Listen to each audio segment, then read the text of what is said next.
শুক্র ও শনিবারের বৃষ্টিতে ব্যাপক ক্ষতি হয়েছে কৃষি খাতের। এই ক্ষতির মাত্রা উত্তরাঞ্চলে সবচেয়ে বেশি ক্ষতি হয়েছে ক্ষেতের রোপা আমনের। কৃষকরা জানান আর 10 থেকে 12 দিনের মধ্যে ধান কাটা শুরু হতো। অন্যান্য ক্ষতিগ্রস্ত ফসলের মধ্যে রয়েছে শীতকালীন সবজি, আগাম আলু। সহকর্মীদের তথ্য ও ছবিতে বিস্তারিত। নায়াসিনামাইড ও স্যালিসাইলিক সমৃদ্ধ লিলি ফেস ওয়াশ যা ফেসের ডেড স্কিন সেল দূর করে দেয় দ্বিগুণ ফাস্টার ব্রাইটেনিং। বৃহস্পতিবার রাত থেকে শনিবার পর্যন্ত টানা বৃষ্টি হয় নাটোরে।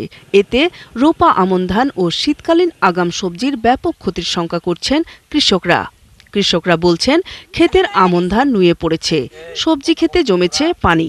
এই ধানগুলো তো এখন অর্ধেক পাবো কিনা তা দুভরসা। আগে বৃষ্টি হয় ধান ডুবে গেছে, আউরও নষ্ট, ধানও নষ্ট। আমরা এগুলো আবাদ করছি, অনেক সময় ঋণ নিয়ে কিস্তির টাকা উঠায় নিছি।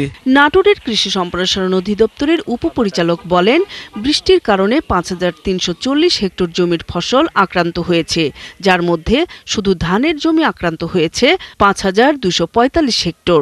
এখন আসলে কৃষকরা যে ক্ষতিগ্রস্ত হয়েছে সেটির আমরা তালিকা পরবর্তী সময় আমরা করব এবং পরবর্তী সময় আমাদের যে সরকারি প্রণোদনা কর্মসূচি আমরা প্রায়ই দিয়ে থাকি, সেগুলো থেকে আমরা এই ক্ষতিগ্রস্ত কৃষকদেরকে সহায়তা করব। জামালপুরেও পাকা ধান আর নিচু জমির ফসল মাটির সাথে মিশে গেছে, বৃষ্টির পানিতে তলিয়ে গেছে ধান। কৃষকরা বলছেন, একদিকে পোকার আক্রমণ, আরেকদিকে বৃষ্টির ক্ষতি, সব মিলিয়ে এবার তারা ব্যাপক ক্ষতিগ্রস্ত। এদিকে কৃষি কর্মকর্তারা ক্ষেতের ধান গাছ একত্র করে বেঁধে গুচ্ছ করার পরামর্শ দিয়েছেন। আমাদের উপায় নাই, কি করবো, আমার তো সংসার চালাই করে নেবো। 80% ধান পেকে গেছে, সেগুলো জমি থেকে তাড়াতাড়ি কেটে ফেলতে হবে আবহাওয়া দেখে। এমনকি যেগুলো কাঁচা ধানের জমি হেলে পড়েছে, এগুলি কয়েকটি গোছা একত্রে ধরে লজিং পদ্ধতি বলে এগুলো বেঁধে দেওয়া।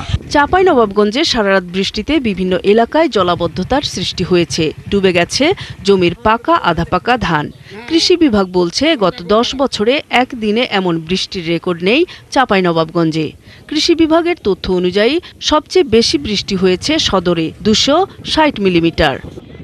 পরবর্তীতে হবে এরকম কোনো আশঙ্কা নাই, বেশিরভাগই ধরতে বিষয় যদি না দেখে নাই করে তাহলে না খেয়ে মরবো। কুড়িগ্রামের আশপাশের এলাকায় টানা 2 দিন থেকে বৃষ্টি আর বাতাসে উঠতি আমন ক্ষেতের ব্যাপক ক্ষয়ক্ষতি হয়েছে।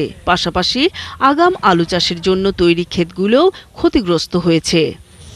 নূর তাজমিন নীর, 71।